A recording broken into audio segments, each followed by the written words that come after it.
Hello and welcome to Sports This Morning. I'm Cecilia Omogwe. First, the headlines. And it's just 2 months to the commencement of African Cup of Nations, and there is no host for the tournament. Well, that will be solved today as Executive Committee of Confederation of African Football, CAF, will be meeting today to decide who will host the event for January next year. And finally, one man has a job. I'm talking about David Morris. He finally got a job. He's now the new coach of Real Sociedad, and I hope he will have a better run in this one after a kind of disastrous run when he was at Manchester United.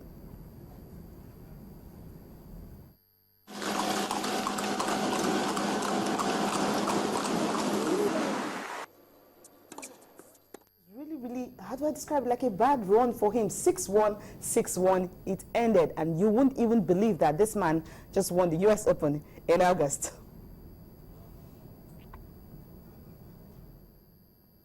Well, there is more after this highlight from the German Bundesliga, match day 11, where you actually have one man scoring an own goal, the best you can ever see in recent times.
Well, the unbeaten run definitely continued there for Bayern Munich, but for Mönchengladbach, definitely not a good one for them at the weekend. Christopher Kramer scoring that spectacular own goal for them to actually lose their unbeaten run. So it's just only Bayern Munich that are having that unbeaten run currently in the German Bundesliga. But Chinasa Iboye joins me this morning. Chinasa, good morning. Good morning, Cecilia. How are you doing? I'm good. You enjoyed that own goal because you're smiling when you say it. I don't even know who to hit the blame on, was it Christoph Kramer or was it the goalkeeper? Because the goalkeeper was way off his line, But apparently you'd say wasn't expecting that. They were in an attacking position, It wasn't like they were defending. So, of course, he had every right to be that forward. But Christopher Kramer didn't look up just one of the Was it beautiful chip. You know, before Fantastic, that from all of 40 yards. they didn't really have shots on goal before that one, and the shots that came into the net. And Borussia Dortmund did it at a point, you know, precisely. because they had gone on a run of 5 losses. It wasn't like they were not playing well. Yeah, It was just that sometimes the results were not just coming. They were unlucky, hitting the post, you know, getting denied by excellent goalkeepers on their day. And even so, they still hit the post the same day, you know, so they just needed a break, and you could see Jurgen Klopp's excitement at the end. It was a 1-0 victory. These guys were previously unbeaten. And they were the one who actually scored the goal. So good luck for Borussia Dortmund. I'm happy for them that they finally got off, you know, shook off the whole winless run. Losing run, in fact, because losing 5 on the bounce. 5 of their games, not really a good one. Well, 15th position, I think that's better for them. Now that's 17. You'll be looking at a club that won the German Bundesliga 2011, 2012. Yeah. Like before Bayern dominance came back, and you're looking at them at relegations. Not really a good one for them. So special thanks to Kramer for actually lifting them off the bottom of the log. Okay, let's come back home. Well, Super Eagles, of course, the training is starting this evening, and Coach Stephen Keshin has said that whether all the players are in camp or not, the training will definitely commence this evening. They don't have time to waste. We have all the players in camp except Vincent Eyamo, who, of course, have been nominated as, well, one of the players running for BBC African Footballer of the Year. I hope it wins that, so Nigerians can actually,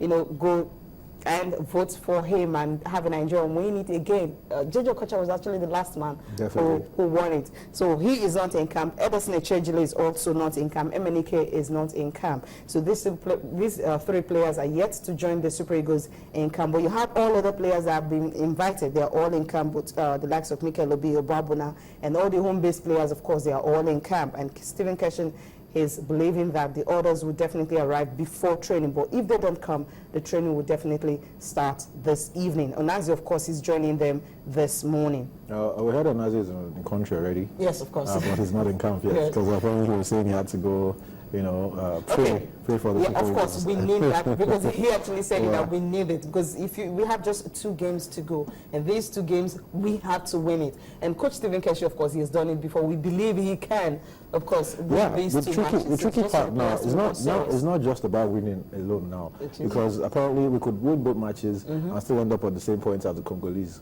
You know, so, and the Congolese came here, they beat us by 3 goals to 2. You know, meaning they have the away goals advantage, they have everything. So we need to go there and beat them by at least 2 goals. 2 goals, yes, you know, of course, which we can do. Which we can do, but it makes it more difficult, you know. We're not saying that the Congolese would beat the Sudanese away in Khartoum, but hey, it's football. Just make sure you cover your own. I'm talking about after they play Nigeria. You know, that is even if they lose. But football, just try and make sure you have your own destiny in your own hands. So apparently, I think we should just go out there.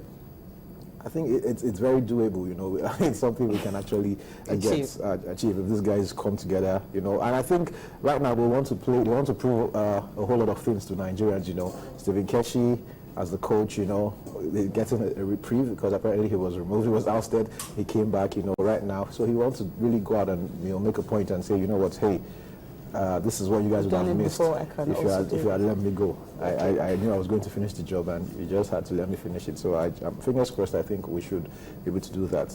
I think all eyes will definitely be on Ike. I wouldn't want to be in his shoes right now.